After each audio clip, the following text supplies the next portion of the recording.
aborder le sujet du design d'exposition comme une pratique de terrain ou comment les outils du designer scénographe peuvent traduire la complexité d'un milieu. Nous t'écoutons. Tout un programme. Tout un programme, Valentin. Donc on va essayer de se coordonner un peu pour les slides. Okay.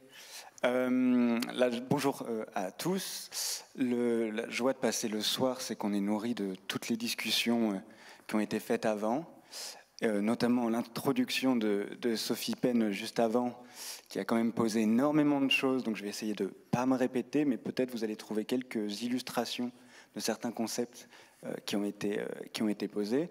Et je vais commencer avec cette patate. Une belle patate, où on trouve peut-être, on parlait des origines du design ce matin, d'un point de vue très historique, et peut-être que là, il y en a encore un autre, puisque parmi ces origines, il y avait le silex taillé, biface des deux côtés, qui est en fait extrêmement jeune par rapport à cette patate, puisque cette patate, à l'heure actuelle, c'est le premier outil de l'histoire de l'humanité, en tout cas, qui aurait été façonné par un hominidé. On ne dit pas encore humain, puisqu'on n'a pas de correspondance exacte, mais ce serait le premier outil. Donc les bifaces, pour faire un petit peu de chronologie, on est à 300 000 ans à peu près. Là, on est à 3,3 millions d'années. Donc finalement, je ne dirais pas que le premier designer est là, c'est pas tout à fait ça. Mais en tout cas, il y a une trace d'intentionnalité de conception, à ce moment-là déjà, sur cette patate, qui porte quelques marques. On peut les voir sur certaines faces, en tout cas des yeux experts arrivent à voir ces traces de technologie, puisqu'on parle de technologie, et les archéologues, ce qui est intéressant, c'est que déjà ils qualifient ça d'industrie. C'est-à-dire que ça correspond à une première industrie, qui est une industrie dite lomé-couillenne, du nom de l'endroit où a été trouvée cette patate. Et donc, je vais faire un rappel, presque un récit de projet sur un projet d'exposition, la scénographie de cette découverte-là, en tout cas des 10 ans de cette découverte, puisque cette découverte a eu lieu en 2012 et j'ai eu la chance de pouvoir travailler avec les archéologues sur la présentation de cette recherche, de ces trouvailles et donc de ces patates. Je dis patates parce que c'est les archéologues eux-mêmes qui les appellent comme ça, donc je me permets un peu. Et la chance que j'ai eue, c'est que Sonia Armand, donc l'archéologue française qui travaille là-bas depuis plus de 20 ans, m'a tout de suite dit qu'il n'était pas question que je fasse l'exposition sans voir où est-ce qu'ils travaillaient, de voir les conditions et les manières qu'ils avaient de travailler. Donc ça a donné lieu à 3 séjours, un avant, un pendant et un après l'exposition sur le terrain, et finalement pour essayer de voir où est-ce que poussent les patates. Donc on peut regarder là où poussent les patates, c'est ici. Donc on est au Turkana, au nord du Kenya, à la frontière quasiment de l'Éthiopie, là où il y a un énorme lac qui a changé de nom, qui maintenant s'appelle le lac Turkana, et qui donne le nom à la région, aux populations qui habitent dans cet endroit-là. Et donc on se retrouve dans un désert de pierres, où il va falloir trouver des pierres. C'est ce qu'ils font depuis 25 ans. Essayer de trouver des pierres dans un désert de pierres. Désert de pierres et d'acacia, avec des épines, des aiguilles qui peuvent atteindre presque une vingtaine de centimètres. Donc un endroit où finalement tout est presque hostile, et en tout cas qui se refuse à la présence humaine. Et c'est bien ce poids de l'environnement qui d'un coup a transformé petit à petit la vision que je pouvais avoir de ces objets qu'il allait falloir exposer par la suite. Puisque j'ai eu la chance d'être invité, mais en réalité il n'y a pas de visiteurs sur ces camps de fouilles. Là vous voyez le camp de base où restent les archéologues, accompagnés d'une 40aine de personnes. Et je dis qu'il n'y a pas de visiteurs parce qu'on ne peut pas être simplement extérieur à cette mission-là, à partir du moment où on est sur le terrain. D'un point de vue tout simplement de logistique et donc des ressources, la question qui était aussi amenée par les différentes interventions plus tôt, c'est-à-dire que pour quelques chiffres, c'est une mission qui peut durer plus d'1 mois, en autonomie totale au milieu du désert, avec absolument aucune ville. La ville la plus proche est à 4 heures de route. Donc on est au milieu de nulle part. Et c'est évidemment un endroit où il fait 50 degrés à l'ombre, et il n'y a pas vraiment d'ombre, où il va falloir boire entre 8 à 10 litres d'eau par jour, ce qui veut dire, pour faire fonctionner le camp, entre 300 et 400 litres d'eau tous les 3 jours qu'il va falloir acheminer. Également, s'ajoute à ça l'électricité, l'essence pour les voitures, etc., etc. Donc c'est un coût absolument énorme, et on ne peut pas se permettre d'ajouter une personne en plus comme ça, parce que ça veut dire ajouter toutes ces ressources. Donc l'environnement a véritablement un poids, mais les présences humaines, chaque présence humaine aussi, a véritablement un impact sur la mission. Donc je me retrouve pris dans cette complexité-là, et c'est à partir du milieu, en étant présent et soumis à ces contraintes physiques qui impactent le corps, par la chaleur, le soleil qui tape sur la tête, mais qui chauffe aussi les semelles des chaussures quand on arpente cet endroit-là, par toutes les discussions que je peux avoir de logistique, d'organisation, d'essayer d'être pris véritablement dans cette mission, et en fait faire partie de ce milieu-là. Et c'est à partir de ce moment-là, par une expérience vécue, que cette patate devient véritablement un outil, et devient en fait, prend petit à petit de l'épaisseur. Et il y a le roi Gourand qui a été évoqué plus tôt. Et en fait, c'est une expérience d'un milieu vécu qui d'un coup s'infiltre à l'intérieur de cette pierre. Cette pierre, elle porte en elle, elle est chargée de tout cet impact, de tout ce milieu, de toute cette complexité-là, et va prendre véritablement de l'épaisseur. Donc pour raconter ce séjour-là, c'est là où on va emprunter en fait les outils de l'ethnographe, de l'anthropologue, ce qui a été évoqué également, pour essayer de saisir, de sentir et de faire parler en fait ce milieu directement, d'ouvrir le milieu intérieur de cet objet-là, que ce soit un impact de relations sociales, de personnes qui travaillent, qui font vivre cette aventure-là. Et surtout, ça va être sur les moments de fouille et trouver ces moments informels. Ici, une photo de l'endroit où a été trouvé ce fameux outil qui date de 3 millions d'années. Et c'est au tout début de la mission, ça ressemble encore à un carré de fouille assez traditionnel. Une petite anecdote sur la prise de cette photo. On pourrait croire que c'est une prise au drone, mais finalement, il n'y avait pas de drone. Alors, on va faire un drone artisanal en cerf-volant, en plaçant une caméra toute petite, le plus légère possible, pour essayer d'avoir ce plan-là.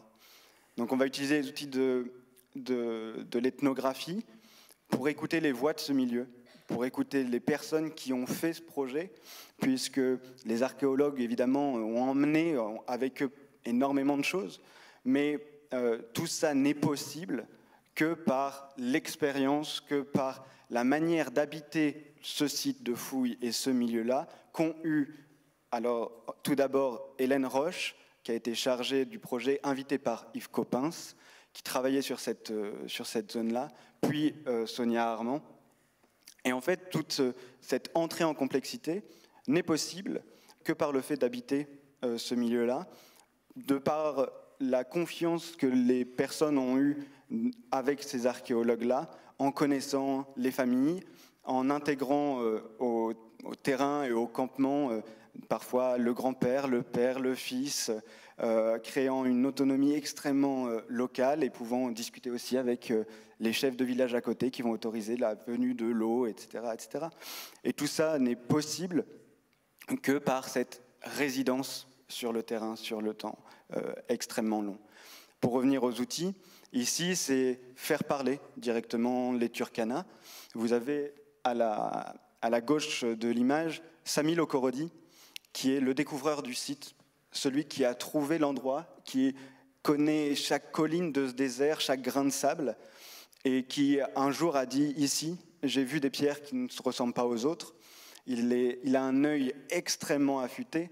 Et ce qui est assez joli, c'est que finalement, c'est une question esthétique qui a amené cette découverte scientifique. C'est qu'au final, il a trouvé une pierre qui était un peu plus grise que les autres, qui en fait n'avait pas exactement la même teinte orangée brûlée par le soleil. Cette pierre-là, elle était gris pâle. Et c'est comme ça qu'il l'a qualifié la découverte. Il a dit, j'ai trouvé dans ce coin-là, à une demi-heure de voiture du camp, une pierre gris pâle. Et il commençait à creuser, etc. etc. Ici, ça a donné lieu à un moment où on a pu filmer, faire des entretiens qui se sont retrouvés dans l'exposition. On a des askaris qui sont aussi les gardiens du campement pour assurer la sécurité, mais tout simplement le bon déroulement du camp, et qui travaillent et connaissent Sonia depuis une vingtaine d'années. Ça a été l'occasion donc d'utiliser les outils de l'ethnographie pour faire parler le lieu, jusqu'à finalement donner littéralement le dessin et ouvrir le dessin aux personnes qui ont fait le projet. Samy, ici, qui a bien voulu dessiner le camp, l'organisation, la relation entre le campement et le site de fouille, toute la relation topographique de cet endroit-là, par une cartographie que nous on appelle cartographie sensible, mais il n'avait aucune idée de ce que c'était, c'était pas ça l'important.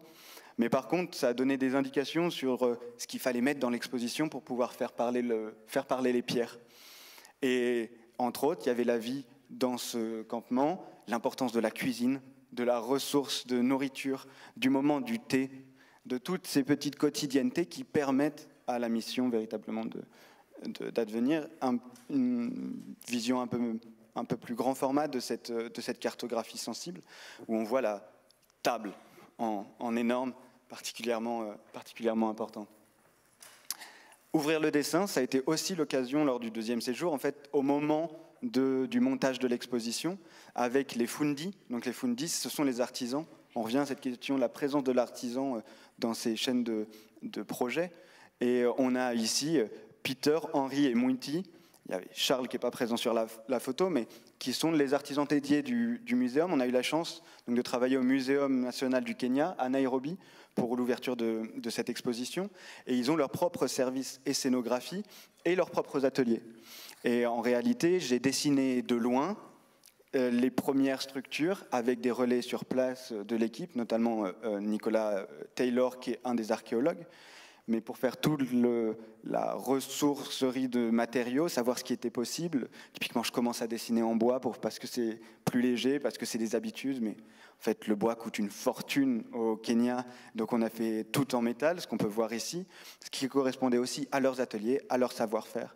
Donc l'ouverture du dessin, c'est aussi une manière de trouver des points de rencontre, trouver un endroit en commun, savoir être têtu quand il faut, savoir accepter que l'autre soit têtu au bon endroit pour retrouver un dessin en commun, encore une fois, sur ces questions-là. Et il y a énormément de défis techniques, de montage, qui ont été trouvés par les fundis eux-mêmes. J'arrivais le matin, ils me disaient « on a trouvé ça, on a fait ça, est-ce qu'on le fait ?» Et bien sûr qu'on a essayé et qu'on l'a intégré parce qu'il y avait des intelligences communes qui se sont faites tout au long du montage. Et parfois, en fait, c'était aussi une nécessité de travailler tous ensemble parce qu'on était particulièrement à la bourre sur le montage du projet, qu'il fallait ouvrir l'exposition. Ouvrir le dessin, c'est donc au fundi, au turkana et aux scientifiques, en utilisant ce qu'on a sous la main pour pouvoir communiquer. Et l'exposition comme pratique de terrain, en fait, elle permet à toutes les étapes du projet d'avoir un langage commun, de pouvoir se faire comprendre. Et ça, c'est une petite maquette que j'ai réalisée pendant que les scientifiques travaillaient dans leur laboratoire avec les fanions qu'ils utilisent pour marquer les endroits à relever. Et tous les contours, ce sont les contours de la galerie. Et c'était aussi un peu métaphoriquement un moyen avant de faire rentrer le terrain dans la galerie, de faire rentrer la galerie dans le terrain. Ce qui a donné ce genre donc cette présentation, c'est la première itération, puisque l'exposition donc a ouvert d'abord au musée du Kenya, donc à Nairobi, avant de retourner dans une université au Turkana pour faire que les pierres retournent d'où elles viennent. Et il y a une notion sur laquelle j'aimerais revenir, qui est bien celle de l'attachement. C'est-à-dire que cette question-là, ce projet-là, mais le projet qui dure depuis 20 ans, c'est bien grâce aux attachements qu'ont eu les scientifiques avec les populations, avec les Turkana, avec ce qui a donné des réseaux d'amitié et qui ont permis de poursuivre les fouilles sur tant d'années, de maintenir en fait ouvert ce dessin, ces discussions, et ce qui donne un guide sur comment est-ce qu'on va exposer ces pierres, ce milieu intérieur-là. En fait, le travail de dessin d'exposition, de conception d'exposition se décale. C'est plus même un agencement d'artefacts ou d'items, c'est bien un agencement des relations entre elles, de comment est-ce qu'on va donner à voir les attachements entre les choses. Et tout le travail de dessin, de dispositif, ce n'est qu'un travail de dessin d'entre-objets, entre les choses, pour créer des milieux. Ça prend des formes toutes simples, une photographie d'un lieu avec un échantillon matériel de sédiments qui a été prélevé sur l'endroit, qui se met à côté des outils utilisés par le topographe, etc., pour inviter le visiteur à, par son corps, par ses mouvements, par son engagement, à créer les connexions et créer ce réseau d'attachement-là. Une des dernières choses, c'était d'attacher par la manipulation, puisque finalement ce sont des outils qui ont été conçus par des mouvements et par l'action même de la main. Et donc l'idée de enlever les vitrines, enlever toutes les contraintes qui pouvaient créer des empêchements à ces attachements-là, que les pierres retournent véritablement à la main, et que finalement cette exposition, ça a été bien l'exposition de comment est-ce que des balayeurs du désert, puisqu'il s'appelle aussi comme ça, se sont attachés, ont trouvé des attaches à ces pierres. Je vous remercie. Merci Valentin.